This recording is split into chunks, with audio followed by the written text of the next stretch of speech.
तारक जमील की हो रही है एक दिलचस्प वाकया और इंडिया के एक जज के घर से कैश बरामद।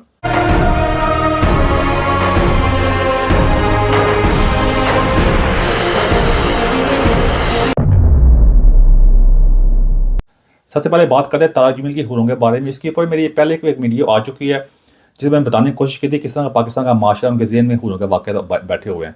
इसके बाद हुआ ये कि तारक जमील एक रिसेंट इंटरव्यू दिया जिसके दरमियान वो अक्सर इससे बातें कर रहा होता है कि वो नई बात नहीं है, वो अपने हुरों के किस्सों के बारे में बयान करने की कोशिश कर रहा होता है। इसके बारे में आपको दिलचस्प वाक़या बताऊंगा, लेकिन सबसे पहले आपको ये वादे कर दूंगा ये मामला है क्या। इसको आप इसी तरह समझ सकते हैं जिस तरह पाकिस्तान के अंदर आप चले जाए ना, कहीं गली मोहल्लों में, किसी बाजार में, चौक में और कहीं भी चले जाएं तो आपको वहाँ रेडी वाले काम मिल रहे होते हैं, दुकानों पे मिल रहे होते हैं। उन्हें रेडी वाले कोई बंदा फ्रूट बेच रहा है, कोई पले कोड़ियाँ बेच रहा है, कोई चाट बेच रहा है, कोई फल बेच रहा है, कोई अपनी अपनी मर्जी की चीज़ें बेच रहा है, कोई कुल्फियाँ बेच रहा है, कोई आइसक्रीम बेच रहा है। इस तरह कई दुकानों पर चल जाए, वहाँ चिकन वगैरह लगे होते हैं, वहाँ पे चिकन रोस्ट हो रहा है, चिकन की सब्जी वगैरह, गोश्त का, यानी आप दे सकते हैं मछली वगैरह। मैंने नाम लें, मैं काफ़ी यहाँ बैठ कर नाम ले सकता हूँ। मैं कहीं भी चले जाएं तो वहाँ पे आपने एक चीज़ कॉमन नोट की होगी, वो आपने नोट ये की होगी कि हर जो भी चीज़ें बंदा बेच रहा है वो सारा गंद बंद भी है, वहाँ मक्खियाँ भी बैठ रही हैं, सफाई का कोई इंतजाम नहीं है। वहाँ पे आकर लोग आ रहे हैं, वहाँ बैठ के खा रहे हैं। हालांकि पाकिस्तान, पता, लाहौर जो है वो डस्ट के लिहाज से, आलूदगी के लिहाज से दुनिया का, अगर मैं गलत नहीं कर रहा, नंबर 1 या नंबर 2 शहर है इस वक्त। तो वहाँ सारी जो गर्द जो है वो उड़ के उन जो चीज़ें आप खा रहे होते हैं, वहाँ पे कोई भी चीज़ आप ले लें उसके ऊपर पड़ रही होती है, लेकिन वो बंदा बेच रहा है उस हिसाब से, वो बड़े लोग मज़े मज़े लेके खाई जा रहे हैं। वो इस चीज़ का भी एहसास नहीं कर रहे कि जो खा रहे हैं उससे कितनी बीमारियां फैल रही हैं, बाद में इसलिए बाद में बीमारी का शिकार होते हैं। इसलिए आपके पता, आपका एवरेज एज पाकिस्तान की दुनिया के मुकाबले में काफ़ी कम है। अक्सर ऐसी बीमारी का शिकार हो जाते हैं, बाद में पता चलता है उस वक्त काफ़ी लेट हो गया होता है। और जो बंदा बेच रहा होता है तो वो उसको इस चीज़ से क्या परवाह होती है। अगर आप इसी सिनारियो को सामने रखते हुए इन बंदों से किसी से बात करें, यार ये चीज़ें थोड़ी खा रहे जे गंदियाँ भी है, वो साफ सुथरियां भी नहीं है, ਤੁਹਾਡੀ सेहत चंगी नहीं है। वो कहते नहीं, पता तो है लेकिन यार मज़ा बड़ा कमाल का है। मज़ा तो ऐसे गलता है ना, बाहर बैठ के खान का या इन्होंने चीज़ों का खान का अपना मज़ा बड़े कमाल का, इन्ना पुराना बेच रहा है बड़ा इस दुकान में इन्नी देर हो गई है, बाबा जी बैठे ने पहले बंदा बैठा, पहले अब्बा जी बैठते सन। तो इस चक्कर में आपको अजीब जी अपनी अपनी मर्जी कहानियाँ सुना रहे होंगे। और अगर आप उस दुकानदार को, रेडी वाले को बात करने की कोशिश करेंगे, वो सबसे पहले तो आपकी बात को मानेगा नहीं, थोड़ा सा पुश करेंगे उसका अक्सर बात होगा आपके ऊपर फतवे लगाने के बजाय गालियाँ को लगाना शुरू कर देगा और आपके दवाले हो जाएगा, यानी आपके खिलाफ हो जाएगा। इस तरह अगर मैं गलत करूँ तो आप मुझे आकर करेक्ट कर सकते हैं। तो इस तरह के मामला आपको वहाँ पे अक्सर पेश आ रहे होते हैं। आप कहते हो यार तो तारक जमील तो गाली शुरू की थी तो कितने ले आए हैं, तो और मैं आप उसको वापस आते हैं तारक जमील की तरफ। ये सिर्फ एक तारक जमील की बात नहीं है। पाकिस्तान में इस वक्त आप यूट्यूब, टिकटॉक, कोई भी चैनल उठाकर देख लें, सोशल मीडिया जो है ना, मैं अक्सर कहता हूँ तो सोशल मीडिया ने पाकिस्तान का जो मामला जो है ना, पहले जो कहते हैं हम हमें सब नंगे हैं, सबको कोड़ा कर दिया। हर बंदा अपना अपना सौदा बेच, ये सौदा बेचने वाले हैं, रेडी वाला सौदा नहीं बेचता। अब अगर समझ आ जाएगी मैं क्या कहने की कोशिश कर रहा हूँ कि ये सौदा बेचने वाले हैं। जो मसला ये है कि ये सौदा बेच रहे हैं और लेने वाले आए हुए हैं। अब उसमें मेरे जैसे बंदे अगर जो बड़ी बात कर लें, जो कोई और जो सेन वाजे हैं, जो लोग बताने की कोशिश करते हैं भाईजान ये किससे कहानी है, लेकिन भाईजान वो आप जिस बाकी रेडी वाले को लोगों जहाँ से लोग चीज़ें खरीदते हैं उनको नहीं बताते आप, वो सुनते हैं बात आपकी। तो यही बात इधर इन्होंने अपनी जस्टिफिकेशन दी हुई है। इन्होंने इनका सौदा बिक रहा है और बिक भी लोग लंबी लंबी लाने ला कर ले रहे हैं। जिस तरह ना वही बात होगी, रेडी वाले के पास चले जाए, गंदी भी होगा लेकिन लंबी लान लगी होगी। लोग कहेंगे यार उससे पहले पहुंचना पैंदा, नहीं तो फिर ना सौदा नहीं मिलता ऐसे ही है ना। तो यही चीज़ यहाँ पे है कि उसका सौदा बिक रहा है और सौदा बेची भी रहा है, बड़ी ज़बरदस्त तादाद में लोग खरीदने वाले हैं, बड़े मज़े ले लेके उसका सौदा, मतलब है उसको एक्सेप्ट कर रहे हैं, उसको एंजॉय कर रहे हैं। कमाल, उनको जो मर्जी कह लें। तो यही इसलिए मैंने लफ्ज़ इस्तेमाल किया मजहबी नशाई कौम, कि जब बंदा नशे की हालत में होता ना, आपको जितना मर्जी कह दें यार ये नशा तेरी सेहत चंगा नहीं है तो नशा ना इस्तेमाल कर, तो तेरी सेहत का इंतजाम करना हो, तेन वो आगे बात सुन लेगा। जो नशे की हालत में होगा ना, बात कहेगा यार गल तो ठीक है लेकिन पूरी दे दे बस, तेरी मेहरबानी। वो क्योंकि उसका आदत पड़ चुकी है ना, वो उसको बस पूरी चाहिए और ये पूरी देने वाले हैं बाबे हैं सारे। अब ये बंदा जो बैठ कर ये जब बेशर्म इंसान तारक जमील आपको हुरन किस्सा सुना रहा होता है आजकल, वो लाइबा का कोई जो किस्सा लिया है, लाइबा के बारे में कहते हैं जो सब किस्से गाने झूठे हैं।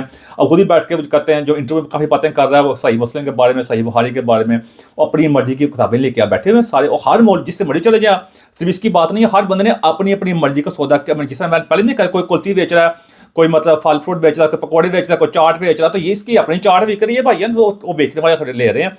अब वो दिलचस्प, आप कहते हैं जो या तो गलत हड़ियाँ कर लेकिन दिलचस्प वाक्य क्या सुनाना ही, तो आप जो वाक्य सुनाऊंगा उसमें समझ आ जाएगी आपको कि अब मैं कि इसका सारा मामला क्या और क्यों क्यों सड़ के। अब मसला ये है कि जो गाहक जो है ना, जितना रेडी वाले गाहक जो हैं वो कोई आम बंदे से लेकर एक बड़े पढ़े लिखे लोगों तक भी होते हैं, यहाँ इनके गाहक भी सारे हैं। तो ये वाकया मैं पहले भी बयान कर चुका हूँ। तो इस तरह का वाकया कि मेरे जब जाने वाला था, मेरे साथ काम करता था, तो उसके अबू पाकिस्तान से आए हुए थे यहाँ पे।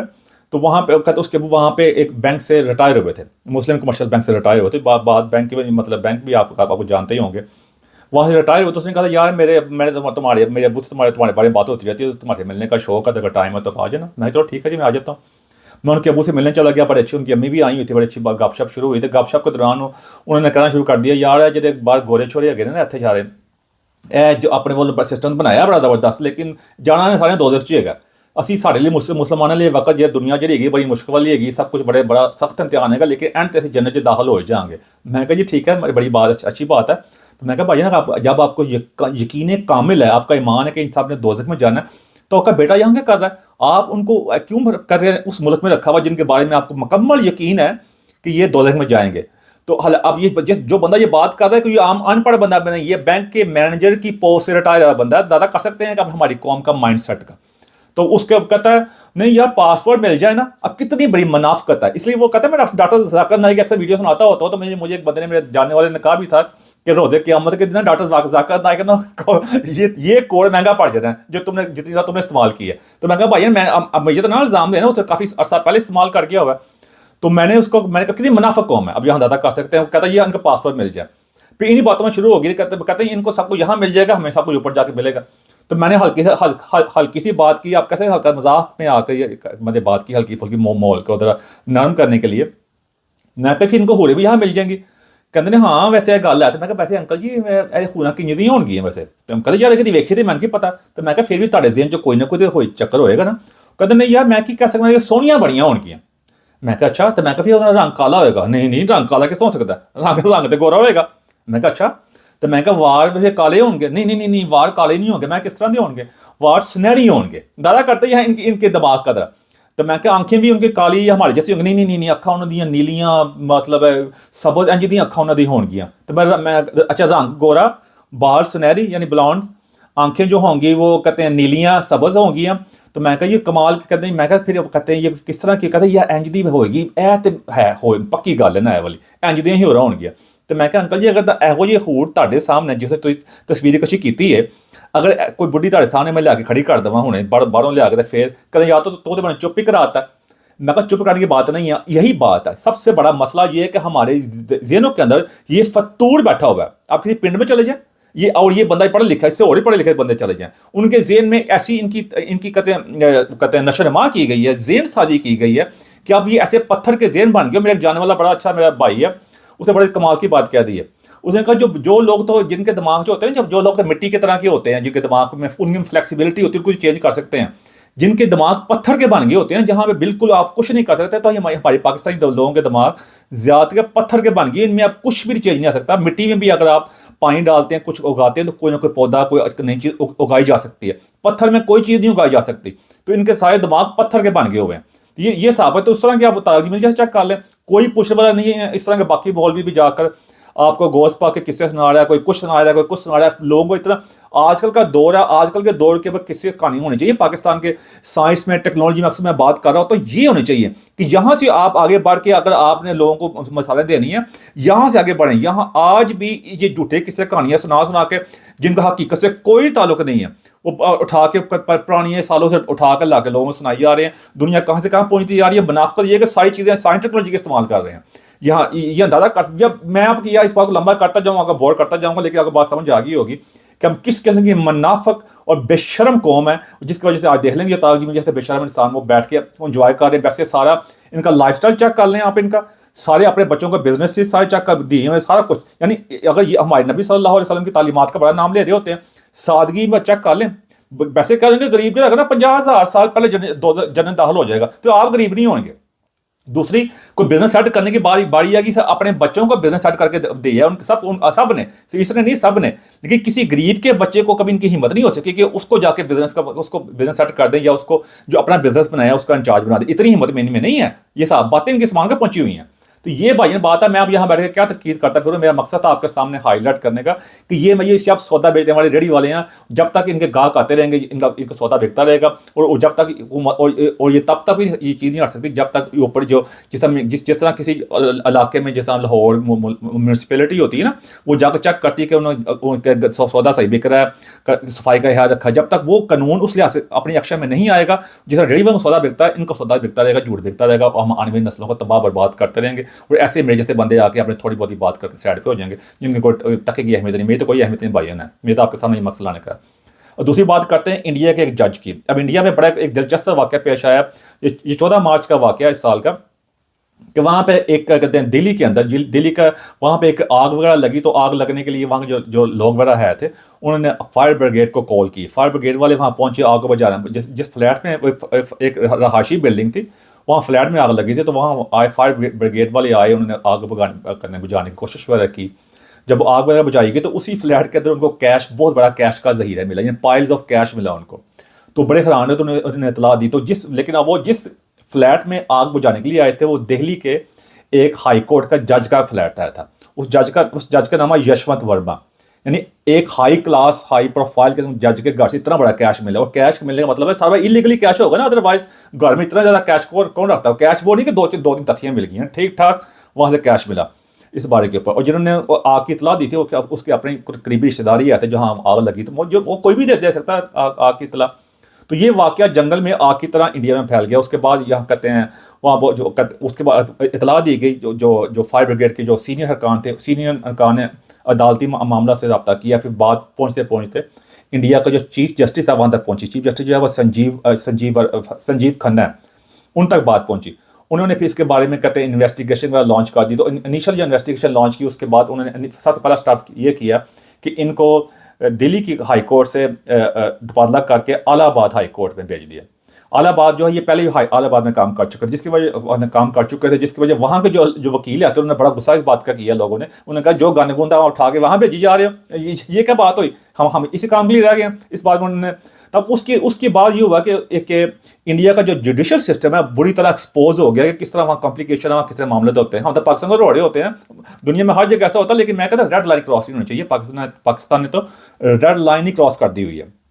तो वहाँ पे कहते हैं जो इंडिया में सिस्टम ऐसे होता है कि जो कहते हैं जो जज वगैरह लगते हैं, उनकी अपॉइंटमेंट जो होती है, जो ट्रांसफ़र होती है, वहाँ की एक कमेटी होती है, या उन्होंने एक प्लेटफॉर्म बनाया हुआ जिसको वो कहते हैं, जिसको कॉलिजन कहते हैं, कॉलिजन के नाम से बनाया हुआ, जहाँ पे जो सारे सीनियर जज वगैरह बैठते हैं ना, वो बैठ के फैसला करते हैं किसकी ट्रांसफ़र करनी है, किसको उन्होंने आके डिफरेंट तबादला वगैरह करने के मामले तो होते हैं। तो उन्होंने फिर उसके मुताबिक जब, और इंडिया में जज हटाने का सिस्टम जो है ना, वो बड़ा कॉम्प्लिकेटेड है। ये कॉलिजन वगैरह होती है, ये कमेटी बनती है, 2 हाई कोर्ट के जज होते हैं, एक सुप्रीम कोर्ट का जज होता है, वो उसको इन्वेस्टिगेट करता है। जब वो इन्वेस्टिगेट वगैरह करता है, जो इन्वेस्टिगेशन की जो फाइंडिंग्स वगैरह होती हैं, अगर वो गिल्टी पाया जाए, यानी कसूरवार ठहराया जाए, तो फाइंडिंग जाती है चीफ जस्टिस के पास।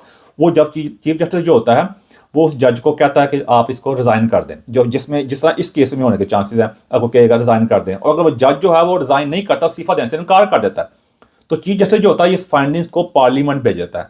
पार्लियामेंट जो होती है वहाँ पे फिर वोटिंग होती है, और जज को हटाने के लिए 2/3 मेजोरिटी चाहिए, यानी 2/3 मेजोरिटी चाहिए, तभी उस जज को हटाया जा सकता है। मतलब है जो 2 नंबर काम करो, सब कुछ कार को लो, उसके बाद आपको हटाना कोई आसान काम नहीं है वहाँ पे इंग्लैंड कह रहा हूँ मैं, इंडिया के अंदर। यानी इस सिस्टम इतना वहाँ भी बहुत ज़्यादा ख़राब है। वहाँ पे किस तरह वहाँ जजेस वगैरह होते हैं वहाँ पे, यानी ये चीज़ ने पूरे इंडिया के जुडिशरी सिस्टम को एक्सपोज करके रख दिया आपके सामने कि किस तरह कॉम्प्लिकेटेड सिस्टम है। मैं ये नहीं कि पूरी दुनिया में बाकी जगह पे सिस्टम जो है, जो अच्छे मुल्क हैं, बड़ा कमाल का, ऐसी बात नहीं है। लेकिन अगेन मैं कहता होता हूँ कि कितना कि एक रेड लाइन क्रॉसिंग होनी चाहिए जो इंडिया वाले के, और ये मामला कितने मुश्किल है। यानी ये आप खुद ही कह रहे, एक सिस्टम इस तरह का बना हुआ है कि कोई भी जज को ऐसा मामला करे, कोई कैश पकड़ा जाए, करप्शन वगैरह करे, तो उसको हटाया नहीं जा सकता। कितना मुश्किल है हटाना। आप यहाँ दादा करें, वो जितनी बड़ी कमेटियाँ बैठे हैं, कसूरवार पे ठहरा दें, कहता मैं इस्तीफा नहीं देता, जो करना कर लो, यही बात होगी ना। तो ये इसलिए आपके मैं ये भी लेके आ सकूँ, हम पाकिस्तान के बारे में रो रहे होते हैं कि इंडिया में भी भाईजान हालात कोई तरह मुख्तलिफ नहीं है। लेकिन जो लेटेस्ट रिपोर्ट आई है, उन्होंने अभी इसकी इन्वेस्टिगेशन वगैरह जारी है। इन्वेस्टिगेशन की रिपोर्ट 1-2 दिन में सुप्रीम कोर्ट तक पहुँचनी होती है, वो मैं पहुँच गई हुई है। उसके बाद फिलहाल जो सुप्रीम कोर्ट के चीफ जस्टिस साहब हैं, उन्होंने इन जज को वैसे काम करने से रोक दिया हुआ कि आप काम नहीं कर सकते, क्योंकि प्रेशर बहुत ज़्यादा आया। अब इसमें डिफरेंट रिपोर्ट्स आ रही हैं, कोई कह रहा है कि वहाँ पे कहते हैं कैश वगैरह नहीं मिला, और कोई और बातें कह रही हैं, तो उसके बारे में भी पुलिस की पूरी रिपोर्ट इन्वेस्टिगेशन, जब जिस मामले को दबाना दबाना होता है वो पाकिस्तान का सिस्टम में भाइयाँ, वो बाद में कोई और रिपोर्ट आती है, प्रेशर आता है, ये करता है वो करता है, एंड पे गरीबी मारा जाता है। और ये मामला तो होते हैं, हर बंदा अपने आप को बचाने की कोशिश में होता है कि मेरा हमारा अदारा अदारा करते हैं बदनाम ना हो, ये ना हो। तो ये मामला तो हर जगह एक जैसे होते हैं, जहाँ पे सिस्टम को सही तरह आप ओवरऑल नहीं करते, उसको स्ट्रीमलाइन नहीं करते, जब वक्त के साथ साथ तकाज़ों के मुताबिक ठीक नहीं करते। अब इंडिया इतना बड़ा मुल्क है, वहाँ इतनी ज़्यादा प्रॉब्लम है और एक एक प्रॉब्लम को कर दें, काफ़ी कई पुराने मसले वहाँ चले जा रहे हैं जिनको हल करने में काफ़ी टाइम लगेगा। इसलिए इंडिया के एक अपना स्कॉलर कह चुका हुआ है कि चाइना तक पहुँचने के लिए इंडिया को 1000 साल चाहिए। हालांकि चाइना का, मैं ये नहीं कि चाइना का सिस्टम बड़ा परफेक्ट है, लेकिन उन्होंने बाकी चीज़ों में काफ़ी तरक्की की है, साइंस में, टेक्नोलॉजी में, हर लिहाज से आके वेस्ट को टक्कर दी। इंडिया उसमें बहुत दूर है, तो इसलिए इंडिया का, लेकिन एक ही एक डायरेक्शन ठीक है, एक ना एक दिन चलो आज नहीं तो कल कभी ना कभी वहाँ पहुँच जाएंगे, हमारी डायरेक्शन ही कोई नहीं है। तो ये मैं मकसद था आपके सामने ये एनालिसिस लेके आ सकूँ, ताकि आप जान सकें कि इधर करके हमारा क्या हो रहा है और असल के हक़ाइक़ क्या हैं, और अपनी ज़िंदगी में से आप बेहतरी लेके आ सकें। एंड में मेरी कोई ऐसी बात या क्वेश्चन लगी, समाधान चाहता हूँ मैं। Thank you very much.